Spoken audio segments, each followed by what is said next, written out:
Let's talk about SOSE. Alam niyo mga bossing, ang COMELEC ho talagang nilikaho yan para sila ho'y nandyan na yung mga bagay ho na mga patakaran at yung mga rules. Patupad ho nila ang mandato ho ng konstitusyon para sa mga nahalal at yung mga sinasabi ho natin mga patakaran sa halalan. Kabilang ho dyan yung SOSE. Eto ho ang COMELEC, they're the rule maker and they're also rule breakers. Alam nyo, Commission on Elections, all of you. You know, I teach this to my staff sa BITAG and I always say R-A-I-C.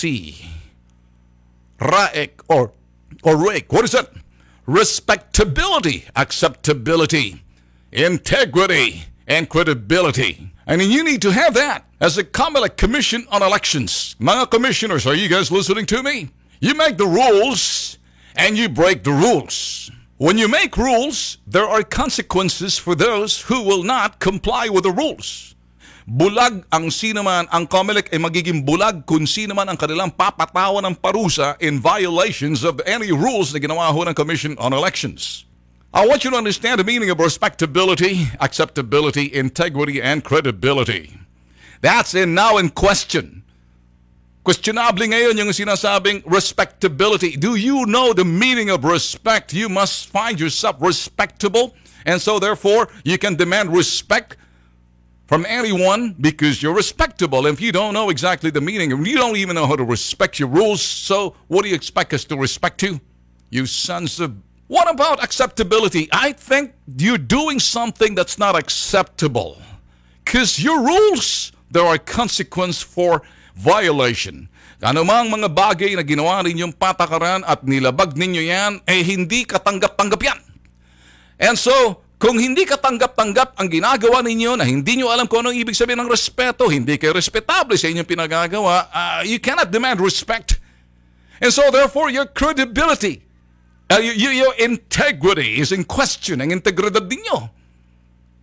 How can you be a man or man and woman of integrity in that particular institution called the Commission on Elections when you don't even know how to respect your own rules? You don't even know the acceptability. You don't even know how to...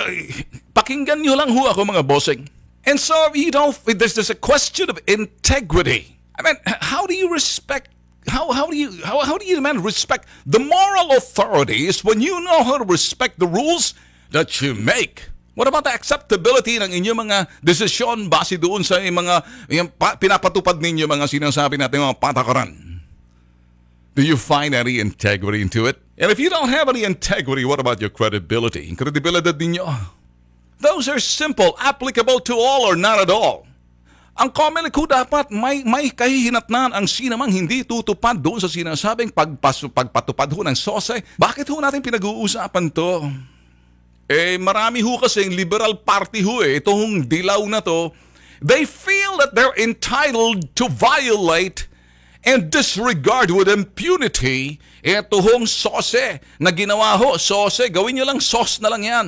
Sausawa na lang ng fishbowl yung putok sa buhong mga kalamang na lang. Hindi nyo palang pwedeng patupad. With impunity, eto ho yung mga commissioner ng COMELEC, sila naman mismo nagiging parang lawyering for the bleeding yellow hearts, the liberal. I don't give a crap kung nanalo kayo, kung kayo'y dilaw or kayo'y ano man ang kulay ninyo. Pag hindi nyo sinunod, non-compliance.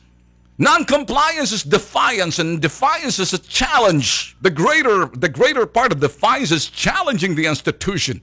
I don't think there's any moral authority na para nirespeto ninyo yung sinasabi nating Commission on Elections. Yeah, I think if you cannot put it on, just abolish COMELEC with impunity, choice, and consequences. Rules are set up to be followed.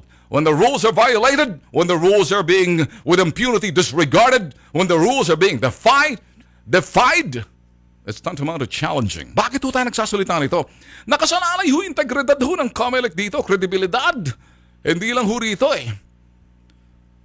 Yung respectability nila, acceptability sa mga ginagawa ho nila, itong pagkapanalo ng mga kung sino man to. Ngayon, with that, kahit na ho si Leni Robredo, late ho itong pag-submit ho niya, mga liberal, si Rojas, nakikita nyo, with impunity. Alam niyo ho ba kung bakit? Sus Mariosep, Huwag nyo na hong dagdagan yung sinasabing masakit na mahapdi na parang sugat na lalagyan yung asin at suka, sili, paminta, gisa nyo na ang pakiramdam ho ni Bongbong Marcos dyan, ako'y nadaya sa integridad ngayon ng COMELEC. Paano nyo sabihin, we are men of integrity?